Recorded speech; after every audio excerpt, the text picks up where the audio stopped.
Ya veo que el pastor Walter me había comunicado que no iba a estar en esta mañana, pero el que tiene que estar sí está, que ese es nuestro Dios, y eso es lo importante, ¿no? Solíamos venir generalmente una vez al año a estas tierras, a Galicia, pero ahora ya hemos venido en varias ocasiones, en 2 veces a lo largo del año, porque, no sé si sabían, nosotros estamos celebrando un congreso por 2 años consecutivos en una localidad de la provincia de Toledo llamada Los Llévenes, y entonces al terminar el congreso, que fue una bendición tremenda, nos fuimos a Alicante. Allí estuvimos unos pocos días, 2 o 3 días, y de Alicante nos hemos venido directamente aquí a Galicia, donde yo por lo menos estaré hasta el día miércoles. Elena se quedará seguramente un día más, y luego tengo que bajar nuevamente a Huelva. Me gusta eso de conducir, ¿no? Algunos dirán, bueno, pues este hombre parece un camionero, ¿no? Me bajaré a Huelva, donde cogeré el barco y estaré 36 horas metido en un barco hasta llegar a Canarias. Estaré un poquito y después de ahí me voy a Guatemala y así sucesivamente. Y es que la obra del Señor no para de crecer. Yo estoy realmente gratamente sorprendido de ver cómo el Señor está bendiciendo su obra. Aquí no hay tiempo para aburrirse. Yo siempre digo que para aburrirse, para desanimarse, incluso hasta para pecar, hay que tener tiempo libre. Entonces lo mejor es estar siempre ocupado, siempre activo en las cosas del Señor, y así no te vas a desanimar porque no tienes tiempo para hacerlo, no tienes tiempo para pecar porque tampoco tienes tiempo para pecar, sino que lo mejor es estar activo en las cosas del Señor, y esa es la mejor manera de poder, creo yo, vivir una vida cristiana comprometida y consagrada a nuestro Dios. Claro, seguimos viendo y notando una necesidad urgente, una falta tremenda de obreros con espíritu de siervo, gente preparada y capacitada que quiera servir al Señor, ¿verdad? Y vemos que en todas partes se nos están abriendo puertas. Nos ruega, créanme sinceramente, nos ruega la gente, por favor, venir aquí, abrir una iglesia. Tenemos la gente, tenemos los medios, tenemos los recursos, pero, como dijo el Señor hace 2000 años, la mies es mucha, mas los obreros son pocos.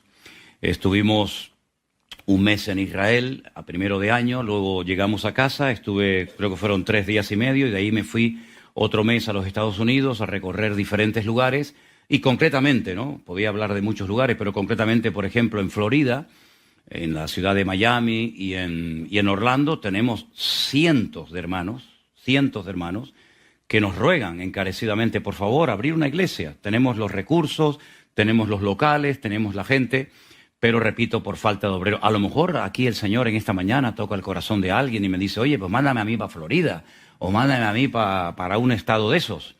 Bueno, si es así, pues te hablas primeramente con tu pastor y después te hablas conmigo y te mandamos para allá. Aunque no hables inglés, porque una de las cosas que me ha llamado la atención, 2 cosas me llamaron la atención de este último viaje que hice a Estados Unidos. Primero decía, ¿dónde están los americanos? No se ven americanos por ningún lado. Todos son latinos, guatemaltecos, mexicanos, peruanos, chilenos, argentinos. Digo, pero ¿dónde están esos grandototes con el cuello colorado, los ojos azules y el pelo rubio? No los veía por ningún lado. Te tienes que meter en la América profunda, ¿no? Eso por una parte. Y por otra parte, oye, te puedes mover de costa a costa, de norte a sur, y hablas en español. Todo el mundo te entiende. Yo digo, qué bien hablo inglés tú. Pero no, yo hablaba en español. Lo que pasa es que cada vez se habla menos inglés y más de español en Estados Unidos. Así que es increíble, de verdad, cómo el Señor nos permite ir a ese inmenso país inmenso, que tardas días en recorrerlo de punta a punta, pero en todos los lugares, gasolineras, restaurantes, iglesias, donde vayas, todo el mundo habla español. Claro, a veces es español un poco chapurreado, ¿no? Es español un poco así, un poco raro, pero nos entendemos perfectamente. Así que yo lo que os pediría en esta mañana, antes de comenzar el mensaje, es que por favor nos ayudéis a orar para que el Señor levante obreros, porque hay una necesidad tremenda de obreros que atiendan la obra. Y siempre, y ya termino con esta introducción, yo siempre me he hecho una pregunta y no hay forma de encontrar una respuesta. ¿Cómo es posible que si el Evangelio nos ha transformado y hemos encontrado la perla de gran precio, y no hay nada mejor que el Evangelio, cómo hay tan poca gente que quiera dedicar su vida a tiempo completo a servir al Señor? Es que no lo entiendo. Porque si es lo más grandioso y lo más maravilloso, ¿por qué no hay ejércitos de jóvenes, familias enteras, que están dispuestos a renunciar a lo que haga falta por servir al Señor? Claro, algunos me dicen, será a lo mejor por miedo al tema económico.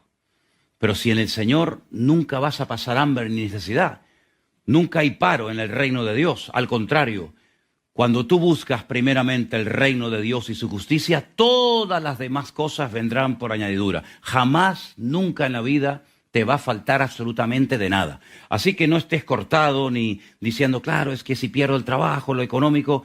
Mira, hermano, el Señor levantó de un puesto de trabajo a Mateo, de una supuesta seguridad, y lo metió en el reino del Señor. Y la verdadera seguridad está en trabajar y en servir al Señor. ¿Hay alguien que lo cree conmigo en esta mañana y podría decir un pequeñito amén? Amén. Ah, bueno, hay varios. Entonces me alegro muchísimo. El pastor Walter nos compartió en una de las reuniones que tuvimos allí en Toledo.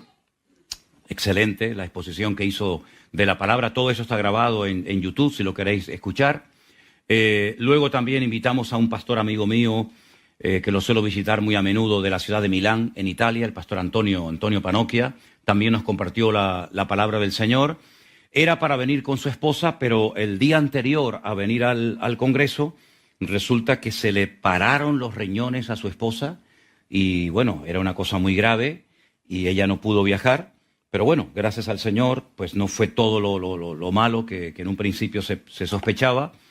Pero la verdad es que fue un tiempo hermoso. El Señor nos dio un clima extraordinario y estábamos allí en un monte rodeado de millones de olivos con esos molinos de viento que dice que en esa zona se inspiró Miguel de Cervantes para escribir su famosa obra magna del El Quijote de la Mancha, que come huevo y no se mancha.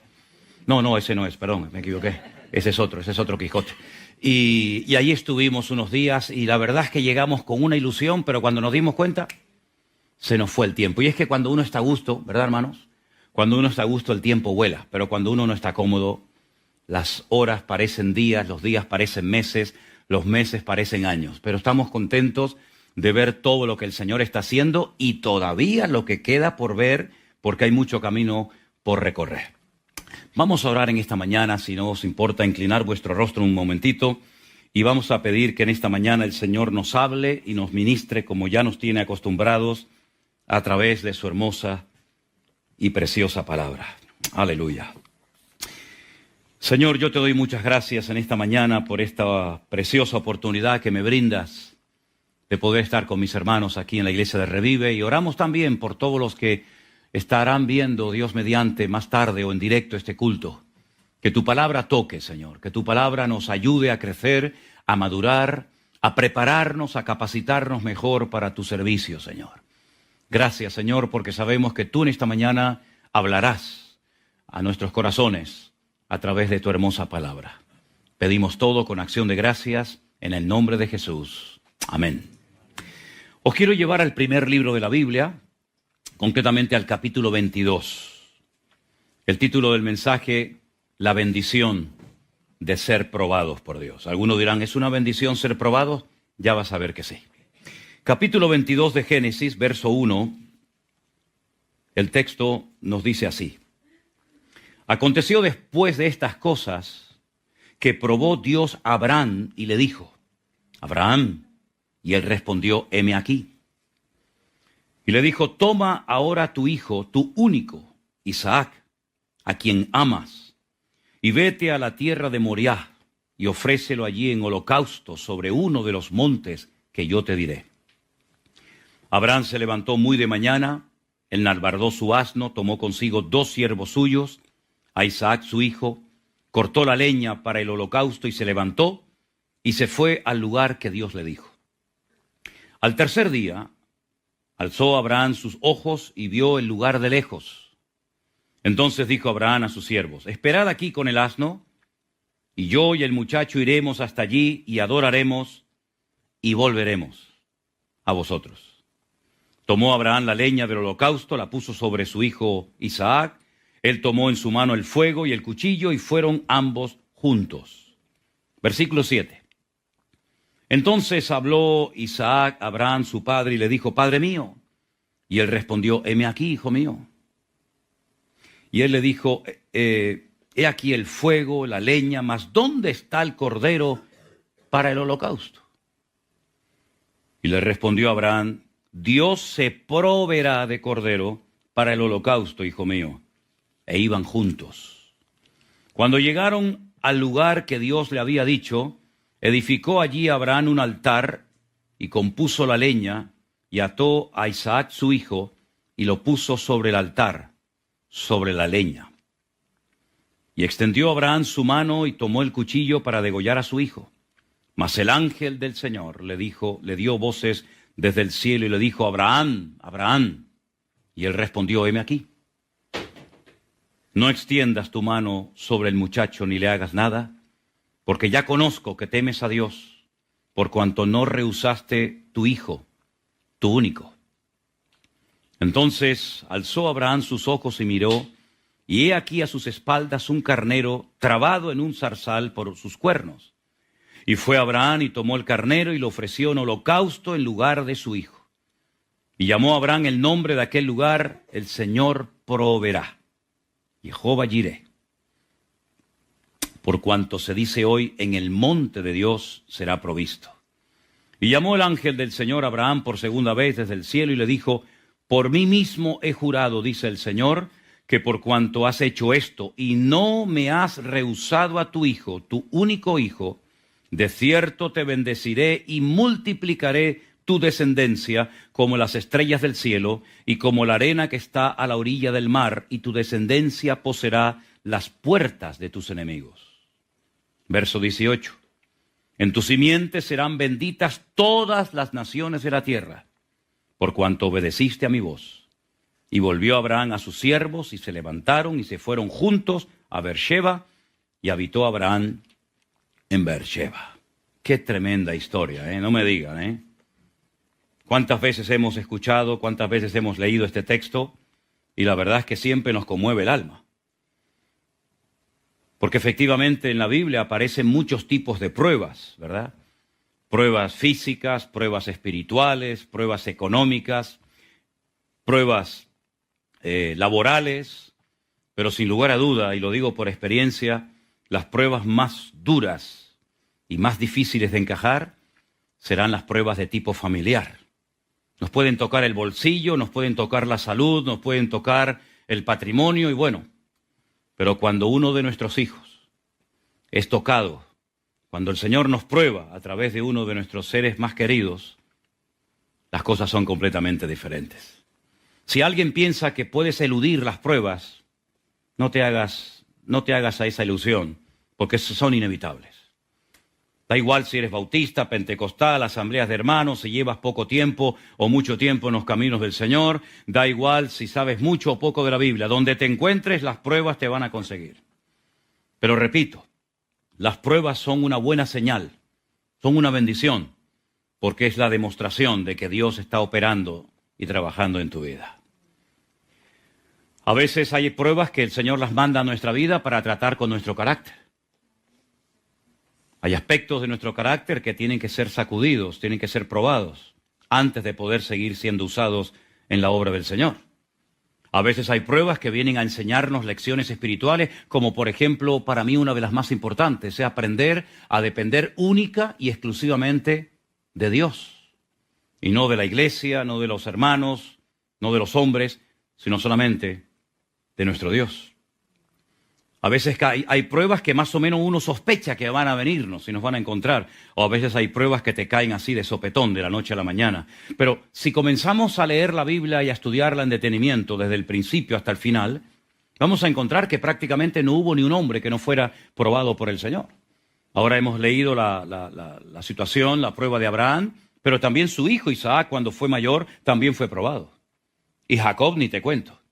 Y José, madre mía, estaríamos hablando días, semanas y meses de las pruebas tremendas por las cuales el Señor permitió que José pasara. Y si vemos incluso a la totalidad del pueblo de Israel, ¿no fue probado el pueblo de Israel de muchas formas y maneras? Y es que las pruebas son variadas. Ya Santiago dice, tened por sumo gozo cuando os halléis en diversas pruebas. en diferentes pruebas, sabiendo que la prueba de vuestra fe produce paciencia. Cuando él habla de diversas pruebas, está haciendo referencia a las distintas capas de los corderos, a las distintas capas, ¿verdad? Los colores de los animales que se ofrecían como holocausto en el templo de Jerusalén. Así que hay pruebas que más o menos sospechamos que nos van a encontrar en el camino, pero hay pruebas así que vienen de sopetón. Y humanamente hablando, podríamos decir que para ninguna de ellas estamos preparados. Pero las pruebas son, como dije en una ocasión, y quiero volver a reiterarlo, proporcionales a nuestro nivel de fe y de madurez. Dios jamás se va a equivocar mandándote a ti una prueba que era para otro. Las pruebas que el Señor nos manda a nuestra vida no son señales de una injusticia por parte de nuestro Dios, ni muchísimo menos, porque Dios no nos va a tratar jamás injustamente. Las pruebas han sido preparadas y diseñadas específicamente para cada uno de nosotros. Y no hay ni un solo varón de Dios en la palabra de Dios que quisiera ser usado o llegar a un cierto nivel de madurez y de comunión con el Señor que no fuera previamente probado. Las pruebas son también para nosotros una tremenda oportunidad para probarnos a nosotros mismos hasta qué punto nosotros estamos dispuestos a obedecer a Dios. Y las pruebas son también una oportunidad maravillosa para demostrarle a Dios cuánto le amamos. Las pruebas, queridos hermanos, son un favor que Dios nos hace para ayudarnos a acercarnos a Él. Y yo creo que una iglesia, un creyente, nunca tiene que tener los ojos secos. Yo creo que la humedad en nuestros ojos, la sensibilidad de nuestra alma, ¿verdad?, siempre tiene que estar a flor de piel. Las pruebas nos ayudan a no convertirnos en personajes religiosos, profesionales del púlpito, del ministerio. Las pruebas nos ayudan a darnos cuenta de lo sensibles, de lo frágiles que somos en un momento puntual de la vida. Hay dos fechas que yo tengo grabadas a fuego en mi corazón y nunca creo que las podré olvidar. Una, sin lugar a dudas, fue marzo del 2020, cuando comenzó toda una serie de cambios a título ministerial, familiar, personal, mundial, etcétera, ¿verdad? El año del cautiverio, el año en el que nos metieron a todos en casa, el año del confinamiento. Esas fechas para mí fueron inolvidables, porque ahí Dios comenzó a hacer cosas que hasta el día de hoy nos dejan con la boca abierta. Pero hay otra fecha que jamás como padre podré olvidar, y será la fecha de diciembre del 2022, cuando nuestra hija pequeña Miriam comenzó a sentirse mal y una serie de cosas raras comenzaron a manifestarse en ella. Y os puedo confesar sinceramente, y no tengo ningún temor en admitirlo, que yo ni como padre, ni como pastor, desde mi punto de vista, yo estaba preparado para esas pruebas. Cuando las cosas comenzaron a ir mal, y mal, y mal, y no veíamos salida. Y lo peor de todo es la impotencia que uno siente, decir, pero Señor, ¿qué puedo hacer? Y la realidad es que no puedes, ni debes de hacer nada. Cuando en el primer informe médico que nos dieron apareció la famosa palabra metástasis.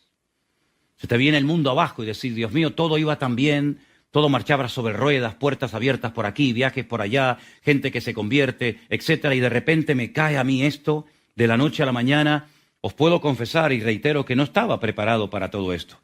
Pero fue un tiempo extraordinario, ahora a toro pasado, como se suele decir, ¿verdad?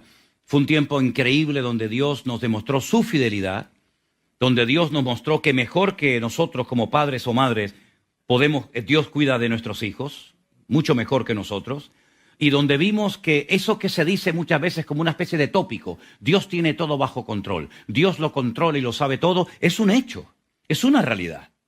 No es una frase bonita que se dice para quedar bien ante la audiencia y decir, hombre, qué hombre de fe. No, es que es verdad, es que Dios tiene todo bajo control. No hay ni un solo detalle, por pequeño, por insignificante que nos pueda parecer, que Dios no controle y que Dios no sepa. Y Dios nos enseñó, por supuesto, muchísimas lecciones y abrió nuestros ojos ante una realidad, y es que Dios es mucho más poderoso de lo que nos podemos imaginar y de lo que hemos predicado durante más de 40 años a lo largo de nuestra vida. Ahora, cuando uno lee la prueba de Abraham, uno dice, ¿cómo este hombre pudo soportar esta prueba? Bueno, es que Todas y cada una de las pruebas por las cuales el Señor nos ha ido pasando a lo largo de nuestra vida, nos han ido preparando. Esta no fue la primera prueba que Abraham experimentó en su vida. Los judíos, cuando explican esta porción bíblica, que ellos la llaman la akedah, la atadura, ellos dicen que previamente Abraham había pasado por 9 pruebas, y la 10ª fue esta, el sacrificio de Isaac. Realmente de esas 10 pruebas solamente aparecen 10 en el texto bíblico. Las 3 primeras tienen que ver con la tradición oral de los judíos. Cosas que según ellos cuentan a Abraham le sucedieron cuando vivía en Ur de los Caldeos, antes de ser llamado para que dejara todo y marchara a la aventura sin saber a dónde iba. Esas 3 primeras pruebas no aparecen en la Biblia, pero sí aparecen las siguientes 7. Y yo las he anotado aquí para compartírselas brevemente a cada uno de ustedes. La primera y gran prueba fue cuando de la noche a la mañana este hombre recibe un llamado de Dios, donde esa porción bíblica en hebreo se conoce como Lej Lejá. La traducción literal de esa Lej Lejá es sal para ti mismo. Es una traducción un tanto extraña, porque sal para ti mismo, como que nuestro idioma no dice nada. Pero realmente, si Abraham quería conocer más profundamente a Dios, si Abraham quería llegar a tener que llegó a tener una comunión con el Señor, él tenía que salir. Es decir, el hecho de recibir la orden de sal de tu tierra y de tu parentela era como un favor que Dios le estaba haciendo al patriarca. Porque las lecciones espirituales que iba a aprender durante el camino, los nombres de Dios, la esencia de Dios que iba a conocer durante el camino, si se hubiera quedado en Ur de los Caldeos, él nunca hubiera llegado a ese nivel de madurez al cual logró llegar. Así que esa fue la primera gran prueba. Desconéctate de la familia. Desconéctate de lo que controlas, de lo que conoces, de lo que sabes. En otras palabras, atrévete a dejarlo todo por mí. No, si esto no es una prueba, entonces, ¿qué es esto? Imagínense que mañana el Señor nos dice a nosotros, déjenlo todo. Dejen su casa, su trabajo, su familia, renuncia a la posible herencia que a lo mejor vas a recibir por parte de tu padre cuando éste muera. Renuncia a todo y sal sin saber a dónde iba. No sabía ni siquiera a dónde iba. Nosotros en esta mañana, cuando nos hemos arreglado y vestido, sabíamos a dónde veníamos. Pero si alguien paraba por el camino a Abraham y le preguntaba, ¿dónde vas? Dice, no lo sé. ¿Cómo que no sabes? Y has dejado tu casa, tu padre, tus hermanos, tus amigos, todo para salir a la deriva, como un loco, no sé ni a dónde voy. Pues esa fue la primera gran prueba. Pero esa fue la primera de las pruebas grandes que este hombre tuvo que experimentar. Luego la siguiente fue cuando por fin logra llegar a la famosa tierra prometida, la tierra de Canaán, que resulta que ya estoy en el lugar que Dios tenía para mi vida, ya estoy en el terreno que Dios me ha prometido dar, pero ahora resulta que no hay comida, no hay agua, una sed, una hambruna tremenda. Dice, bueno, a esto me ha traído Dios. Cuando yo vengo de la creciente fértil, cuando yo vengo de una zona con unos recursos naturales tremendos y ahora Dios me trae aquí a morirme de hambre, a morirme de sed. ¿Y para qué quiero tantos camellos y tantas cabras y tantas ovejas si en cuestión de semana se me van a morir todos? Segunda gran prueba. Dios me trae un terreno donde no hay recursos y tiene que descender a Egipto. Y como parece ser que en Egipto siempre hay recursos, en Egipto siempre hay agua. En Egipto siempre hay de todo. Bueno, pues allí descendió a Egipto. Pero allí le vino la tercera prueba. Y es que por miedo a que lo mataran, porque según él su mujer era hermosa, a pesar de la edad ya avanzada que tenía, le dice, oye, di que eres mi hermana. Y así yo me cubro las espaldas. La mujer en obediencia dice, no, es que es mi hermano. Entonces cogen y le secuestran a la mujer y se le lleva a otro. Si eso no es una prueba, digo yo, ¿no? Que se lleven a tu mujer hasta que al final se descubre y se da cuenta de que no era su hermana, sino era su mujer. La cuarta prueba le viene cuando resulta que su sobrino Lot, que por cierto también había salido de Ur de los Caldeos, resulta que se entera que lo han secuestrado. Se lo han llevado unos reyes tremendamente poderosos y él tiene que armar a sus siervos y enfrentarse nada más y nada menos que a 4 reyes tremendamente poderosos. Los logra vencer, los logra derrotar, saca a su sobrino Lot y todas sus pertenencias, y fue una prueba tremenda para su vida, donde él y toda su familia se jugó la vida por salvar a su sobrino Lot. La quinta prueba, a ver si te gusta esta más que las otras. El Señor le dice, tienes que circuncidarte. Pero ¿quién me va a circuncidar? No, tú te vas a circuncidar. ¿Yo? Sí. Bueno, si alguien quiere probar esta tarde, va a casa y a ver cómo te sale la operación. ¿Qué te parece? Circuncidarse a sí mismo y luego circuncidar a los de su casa. Caramba, si esto no es una prueba, pues ya me diréis lo que es. Pero hay más todavía. Dile a Agar y a tu hijo Ismael que se tienen que marchar de casa. No puede mantenerse más este ambiente. La paz en el hogar no se negocia. No vamos a hipotecar la paz en el hogar para tener a todos en la casa. Dile que se marchen. Y entonces Abraham, con un dolor tremendo en su corazón, tiene que despedir a Ismael, pero Dios le dice, tú tranquilo, que yo lo voy a cuidar y el futuro de Ismael está en mis manos. Es decir, todas y cada una de estas pruebas, sin lugar a dudas, lo fueron preparando para la prueba final. Y la prueba final era recorrer durante 3 días desde la ciudad de Beersheba, abajo en el sur de Israel, hasta el monte Moriah, pleno centro de Jerusalén, y poner sobre un altar a su hijo. Pero, ojo, no sobre un altar única y exclusivamente de piedras, sino dice que lo puso sobre la leña. Porque hay un detalle que a veces no se menciona, y es que en el versículo 8, cuando Abraham le dice al hijo, ante la pregunta, ¿padre y el cordero? El padre le dice, Dios se proveerá de cordero para el holocausto. Esa palabra es olá. Y esa palabra es muy importante porque, por ejemplo, cuando una persona en cualquier parte del mundo, me refiero a judíos, quiere subir, quiere emigrar a Israel, se le llaman los olín. Es decir, los que suben, porque hacen aliyá. De ahí viene la palabra olá. Olá es subir. Pero ¿cómo sube un sacrificio a la presencia de Dios? Pone el que ofrece el sacrificio, el cordero, la cabra, el buey o lo que sea, encima de la leña y viene un ángel, lo toma y se lo lleva a la presencia de Dios para decir, mira, este cordero lo está ofreciendo este señor que está ahí abajo. No. El holocausto, la ofrenda de olá, sube a la presencia de Dios quemada. Con el humo, cuando se quema, ese humo llega a la presencia de Dios y dice que llega a ser olor fragante. Es decir, es que no solamente tienes que degollar a tu hijo Isaac, sino luego le tienes que prender fuego. ¿Cómo? Sí, es una ofrenda de olá. Es una ofrenda que después de matar al animal, en este caso al chaval, en este caso a tu hijo, tienes que quemarlo sobre el altar.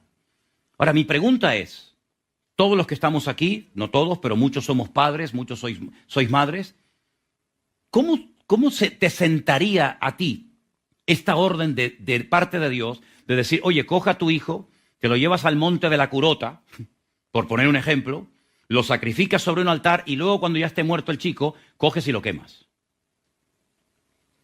¿Sabes que me llama la atención que en ninguna parte del texto bíblico se hace referencia a los sentimientos, a las emociones o al estado de ánimo de Abraham? En ninguna parte. No es que fuera una piedra, no es que no se sintiera mal, pero es que la Biblia no resalta en ningún momento, repito, el estado de ánimo del patriarca. Lo que destaca es la fe y la obediencia de este hombre a Dios. Porque uno se puede sentir mejor o peor, uno puede estar más animado o menos animado, pero aquí no se trata de eso, aquí no se trata de destacar qué mal me siento, cuánto he llorado anoche, qué mal lo estoy pasando. No, mira, hijo, eso está bien, eso te lo reservas para ti y ahí se queda en la privacidad de tu corazón. Aquí lo que el texto bíblico está tratando de demostrar, que esta fue una experiencia, un relato de una fe y de una obediencia de tal magnitud que no ha habido, yo creo, desde mi punto de vista, ningún relato bíblico donde se vea un hombre con semejante espíritu de sacrificio, de fe y de obediencia que el capítulo 22 del libro del Génesis. Este hombre conocía a Dios. Hay algo que no nos dice el relato bíblico de Génesis, pero el autor de la carta a los Hebreos nos dice algo, hermanos, impresionante acerca de este hombre. Vamos a leerlo. La carta a los Hebreos, mi opinión personal es que la escribió Pablo, pero eso es lo de menos. En la carta a los Hebreos, en el capítulo 11, capítulo de la fe, ¿vale? Los versos del 17 al 19 nos dice algo realmente impresionante. Y dicen así: por la fe, Abraham, cuando fue probado, ofreció a Isaac. Y el que había recibido las promesas ofrecía a su unigénito, habiéndosele dicho: en Isaac te será llamada descendencia, pensando, escuchen bien esto por favor, pensando que Dios es poderoso para levantar de entre los muertos, de donde en sentido figurado también le volvió a recibir. ¿Quién le dijo a Abraham que Dios podía resucitar a alguien de entre los muertos? ¿Cuándo Abraham vio a una persona muerta que Dios o un profeta o alguien resucitara de entre los muertos? Jamás lo vio. Según la Biblia, jamás Abraham vio a un muerto levantarse por mano de un profeta o incluso por una intervención directa de Dios. Dios podía haberlo hecho cuando Caín mató a su hermano Abel. Podía haberlo hecho. Voy a resucitar a Abel para sorpresa de todos vosotros, primero de Caín, para que os deis cuenta de que yo no solamente soy un Dios que soy capaz de crear estrellas y astros, y etcétera, etcétera, sino también soy capaz de levantar muertos.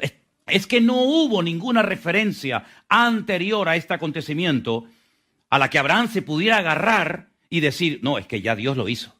Por lo tanto, si Dios ya levantó a un muerto siglos atrás o tiempo atrás, lo puede volver a hacer con la vida de mi hijo. Es que no hay un punto de referencia.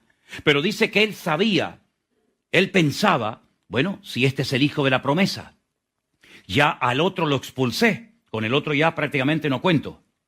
Si a este, que es mi heredero, el hijo de la promesa, el que va a heredar todo lo que yo tengo, a través de él serán benditas todas las naciones de la tierra. Y ojo, no estaba casado Isaac todavía, porque si tuviera hijos, lo mato y bueno, la promesa se cumple. Pero es que Abraham tenía más fe en el Dios que da la promesa que en las promesas que da Dios. Parece lo mismo, pero no es lo mismo. Nuestra fe no tiene que estar depositada en la promesa de Dios, sino en el Dios que da la promesa.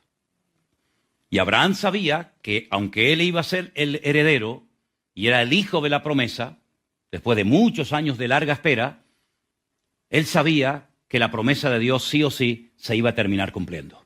Si lo mato, si lo sacrifico, mi Dios, que lo conozco perfectamente, aunque nunca asistió a ninguna iglesia, aunque nunca leyó la Biblia, porque no estaba escrita ni un texto de la Biblia, aunque nunca tuvo un pastor ni un consejero que le diera este tipo de consejos y de ánimo, él sabía por su relación tremenda con Dios que todo no iba a terminar con el sacrificio de su hijo Isaac, sino que aquella prueba Dios la estaba permitiendo por algo. Y si se llevaba a cabo la ejecución de Isaac, el Señor se lo podría levantar de entre los muertos. ¿Cómo manifestó él en el texto de Génesis capítulo 22 esta fe en la posible resurrección de Isaac? En el versículo 5 dice lo siguiente: entonces Abraham dijo a sus siervos, recuerden que no venía solamente con Isaac desde Beersheba, 3 días caminando, sino que venía con un par de siervos que le acompañaban, ¿sí? Y les dijo: esperad aquí con el asno. Y ese lugar donde Abraham le dijo a su siervo: esperad aquí, se puede visitar en Jerusalén. Es como una especie de balcón donde tú llegas y te das cuenta que si vienes del sur de Beersheba, sí o sí terminas llegando a ese balcón natural, ¿verdad? Y entonces dice que vio a lo lejos el monte que el Señor le había indicado. Bueno, pues en ese lugar le dice a los siervos: esperad aquí, versículo 5, yo y el muchacho iremos hasta allí, adoraremos, ¿y qué dice? Y volveremos a vosotros. ¿Cómo que volveremos? No vas a volver con Isaac, el Señor te ha dicho que lo mates. Pero ahora sabemos por qué dijo volveremos. Porque su fe no solamente era una fe que le ayudaba a caminar 3 días desde Beersheba, cargando la leña, cargando el fuego, llevando al hijo, sino que su fe iba mucho más allá de lo que hacía, de lo que se podía comprobar y ver. Su fe iba mucho más allá y sin tener ningún punto de referencia en la historia de una resurrección de muertos, él creía que su Dios no iba a terminar aquello en una desgracia, en una tragedia, sino que Dios lo podía resucitar de entre los muertos. Hermano, realmente cuando uno entra en este texto bíblico, cuando uno analiza el corazón de este hombre, uno dice, Dios mío, y lo que yo llamo tener fe, ¿realmente es fe en comparación con lo que este hombre hace? Yo me he preguntado hasta qué punto estamos dispuestos a obedecer a Dios. ¿Hasta qué punto estamos dispuestos a exprimir nuestra fe? ¿Cuál es el límite de nuestra fe? La primera prueba, la primera lágrima, la primera muerte, el primer adiós, el primer desengaño, el primer desencuentro. ¿Hasta ahí llegó nuestra fe? ¿Hasta qué punto estamos dispuestos a utilizar de alguna manera, a dejarnos usar por el Señor en este mundo llamado pruebas, que Dios las envía para nuestro beneficio, para nuestro crecimiento, para nuestro desarrollo espiritual? Repito, como dije al principio, son totalmente inevitables, pero a través de ellas, primero, vemos el poder y la fidelidad de nuestro Dios, y en segundo lugar, yo puedo demostrarle también a mi Dios cuánto le amo y cuánto deseo cumplir su voluntad. ¿Cuál debería ser la actitud correcta cuando mi vida está siendo probada como padre, como madre, como empresario, como cristiano, como pastor? ¿Cuál debería ser mi actitud? Primero, para mí una de las más importantes es nunca entrar en una queja. Nosotros en pleno confinamiento, en marzo del 2020, se me ocurrió el decirle a los que nos veían y nos seguían en aquel momento, hagamos un cartel que diga prohibido quejarse. Y lo propuse, bueno, aquello fue una locura. Comenzamos a recibir carteles de todas partes del mundo y le digo, ponerlo en la puerta de vuestra casa, ponerlo en el baño, ponerlo en la cocina, ponerlo donde queráis, pero por favor en este tiempo no os quejéis, no le deis lugar a la queja, porque es un tiempo especial, un trato de Dios, como decía el Señor en ese versículo de Isaías, entra pueblo mío en tu aposento, cierra la puerta, entre tanto que pasa la indignación. Hicimos todo lo posible para que no saliera ni una sola queja de nuestra boca, porque la queja no le hace ningún bien, ningún beneficio a tu crecimiento espiritual. La queja es el lenguaje del derrotado. La queja es el cáncer del espíritu. La queja es lo que utiliza el inconverso para echarle toda la culpa a Dios de lo que le está pasando sin entender el propósito, sin entender la razón por la cual el Señor está permitiendo en mi vida esa prueba. Santiago, por otra parte, dice que lo que tenemos que tener es sumo gozo cuando nos hallemos en diversas pruebas. A mí me llama la atención cuando por fin, después de años, se reencuentran los hermanos de José en Egipto. Y claro, ya ahora José tiene el poder. Ya ahora José tiene toda la autoridad para decir, venid aquí, ven para acá, Judá, ven Rubén, ven Neftalí, ven Zabulón, ven, que ahora te vas a enterar lo que vale un peine, ¿no? Cuando los hermanos tiemblan y sus corazones se llenan de pánico, de miedo, porque se dan cuenta de que ahora José es el que tiene el control, José les dice, no tengáis miedo. No fuisteis vosotros los que me mandasteis a Egipto. Fue mi Dios el que utilizó vuestros celos y vuestra envidia para traerme aquí. Y desde aquí yo poder bendecir al mundo y por supuesto también bendecir a mis hermanos. En otras palabras, cuando entendemos que Dios no se confunde, que Dios no me va a tratar injustamente, yo puedo tener gozo en medio de la tormenta y paz en medio de la tormenta, sabiendo que mi Dios es un Dios de amor que tiene lo mejor para mi vida. ¿Cuántos dicen amén? En tercer lugar, no solamente no quejarnos, gozarnos, sino desterrar de nosotros una pregunta que nos puede terminar volviendo locos. ¿Por qué? ¿Por qué? ¿A mí? Cuando sabes que te sirvo, que te amo, que hago todo lo que puedo por servirte y honrarte en mi vida, ¿por qué me mandas a mí esta hora? ¿Por qué? ¿Por qué con este? ¿Por qué con aquello? ¿Por qué este hermano? ¿Por qué? Hermano, a mí no me interesa saber el por qué. Créame que, y lo digo delante del Señor, y Él lo sabe. En ningún momento cuando nuestra hija ni siquiera era capaz de ponerse en pie y poder dar un paso, que hasta Elena la tenía que bañar, jamás le dije al Señor por qué, nunca. Claro, me pasaba el día llorando, eso se lo puedo asegurar, desde la mañana y no hasta la noche, es que durante la noche era continuamente llorando, y recuerdo que muchas veces durante las madrugadas eternas, Elena me tocaba y me decía, tranquilo Manolo, descansa, tranquilo, descansa. Y yo no podía parar de llorar y de llorar, ¿no?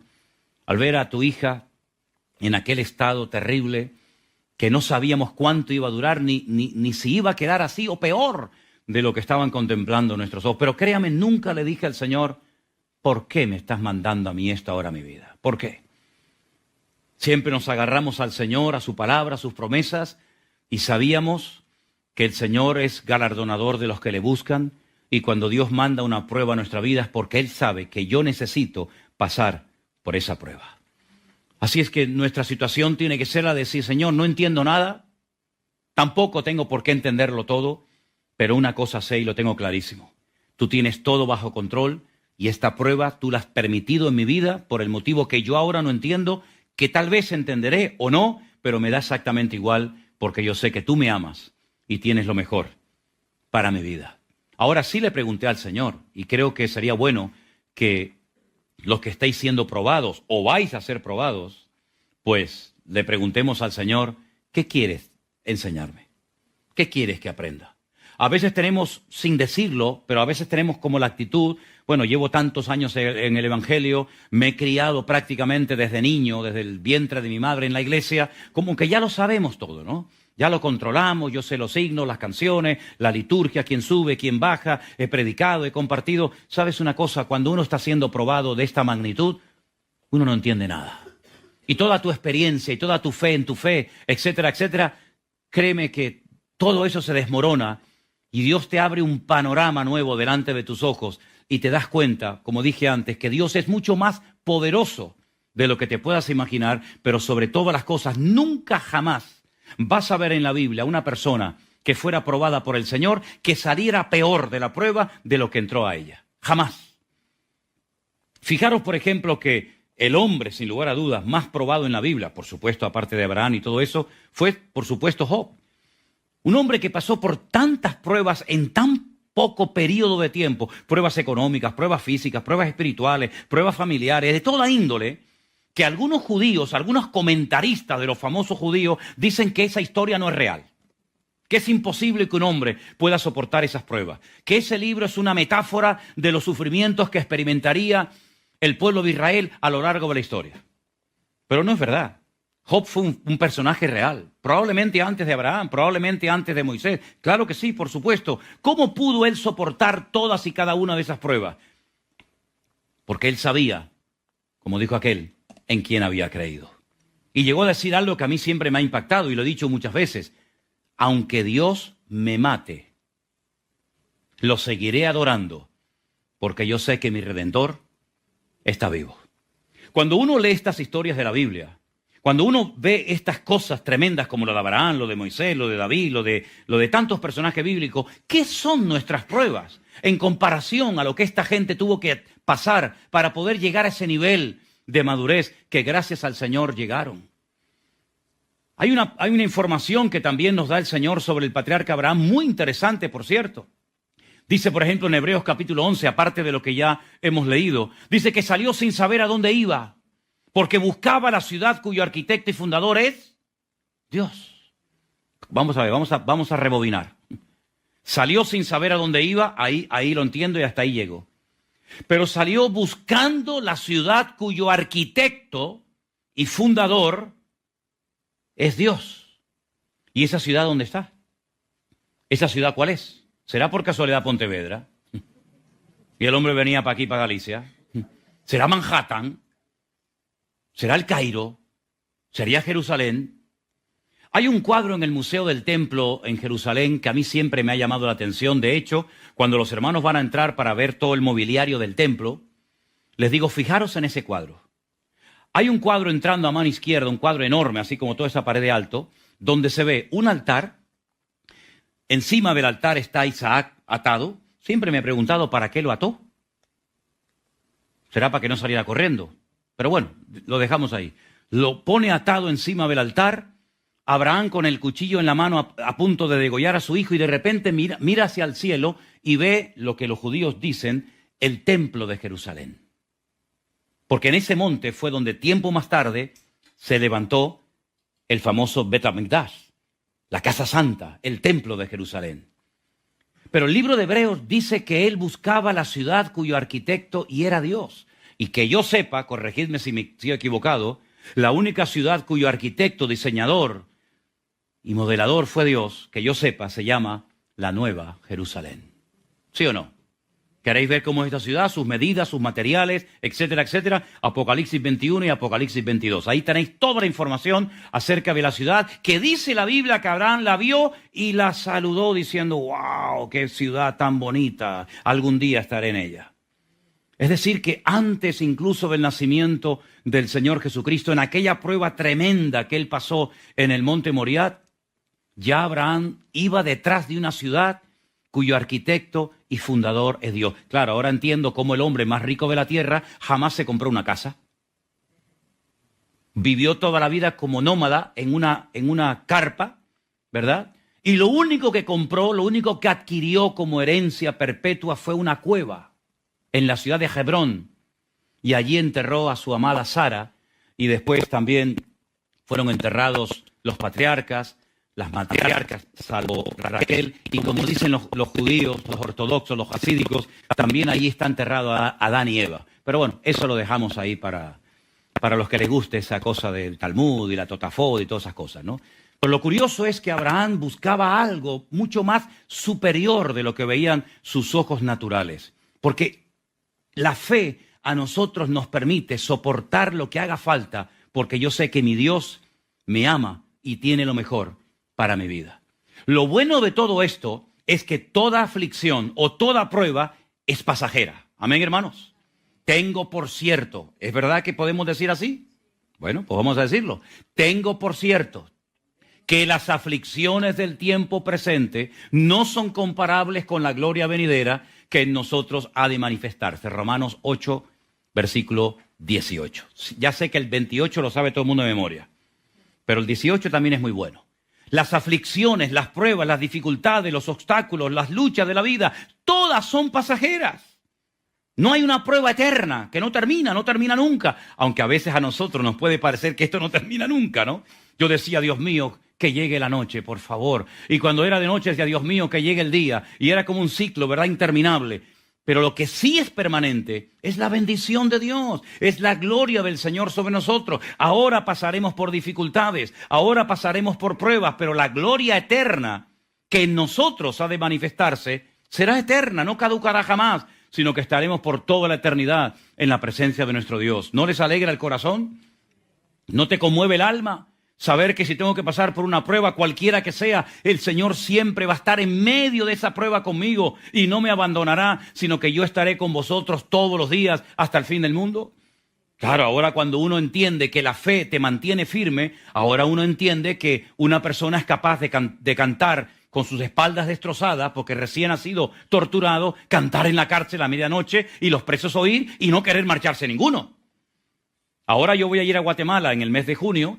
Y ya he pedido, ya me han mandado unos vídeos de unas cárceles tremendas que hay en Guatemala, orar para que no me dejen allí encerrado, sino que me dejen salir. Y yo digo, Dios mío, hay más gozo y más libertad y más alegría y más mover de tu palabra en cárceles que en muchas congregaciones que se llaman cristianas evangélicas.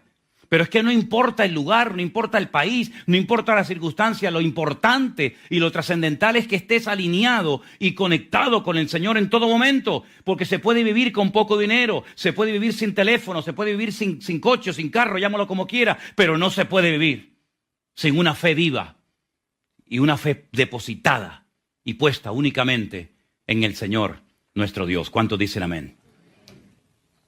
Yo no sé cuánto tiempo me espera. A mí Abraham me dijo, tú predica todo lo que quieras. Cuando la gente se levante y se vaya, vete terminando. Entonces, como de momento veo que las puertas no se han abierto, déjeme que os diga una cosa que para mí también ha sido muy interesante y me ha bendecido mucho. En el versículo 1, cuando dice, aconteció después de estas cosas, y yo me preguntaba, ¿de qué cosas? Porque si lo probó después de estas cosas, tengo que dar marcha atrás y decir, bueno, ¿qué fue lo que pasó antes para que Dios dijera, ahora te voy a probar? Pero después de estas cosas, yo veo en el capítulo 21 que empieza hablándome del nacimiento de Isaac.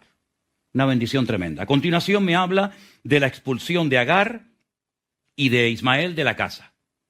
Y a continuación aparece un pacto que Abraham hace entre un tal Abimelech, mi padre es rey, significa ese nombre, que era el líder o el rey de los filisteos. Y después de estas cosas, si ya estás alegre por el nacimiento de Isaac, al mismo tiempo estás triste por la pérdida de Ismael, has hecho un pacto con este señor de que no se van a agredir, se van a respetar y tal. Bueno, ya has hecho tu parte, ¿no? ¿Sí? Ahora ven para acá. Ahora ven para acá que ahora te voy a probar yo. Y esa palabra probar es un verbo en hebreo que es el verbo nisá. Claro, yo podría darle muchos textos donde aparece el mismo verbo, pero solamente os voy a poner una referencia. 1 Samuel 17:39 dice que cuando David decidió ir a pelear contra el gigante Goliat, ¿se acuerdan la historia, verdad? ¿Quién no sabe la historia de David y Goliat? Saúl dice, tráigame a ese muchacho, quiero conocerlo, quiero saber quién es. Dice que él llega a la tienda de campaña, a la carpa donde estaba el rey Saúl, y Saúl le dice, ¿tú vas a ir a pelear contra el gigante Goliat? Dice, sí, pero no puedes ir así, tienes que ir mejor preparado. Coge su armadura, que había sido hecha específicamente para Saúl, ¿verdad? Porque Saúl, todo lo que le hacían, se lo hacían diseñado para él, y se la pone a David, y David en obediencia dice, bueno, venga más, ponme esto. Cuando le ponen aquel trasto encima, dice que quería caminar y no podía, dice, es que yo no he probado nunca, ahí aparece Nisá otra vez. Yo no estoy ejercitado porque no lo he probado. Y entonces digo, fíjate, David no podía caminar con aquella armadura, primero porque no era la de él. Porque si la armadura no le sirve al dueño, menos me va a servir a mí. Pero dice que no pudo caminar porque no lo había probado. Es decir, que el ser probados nos capacita para la batalla. El ser probado nos capacita para crecer y madurar en el Señor. Y ese mismo verbo aparece otra vez allí en esta historia. Eso por una parte. Y por otra parte encontramos la primera referencia bíblica al concepto del amor. Primer texto bíblico que nos habla acerca del amor. En este caso, el amor de un padre hacia un hijo. Toma a tu hijo, tu único, Isaac, mira los datos que le da. Toma a tu hijo, ¿pero cuál? ¿Ismael? No. A tu único, pero bueno, a Isaac.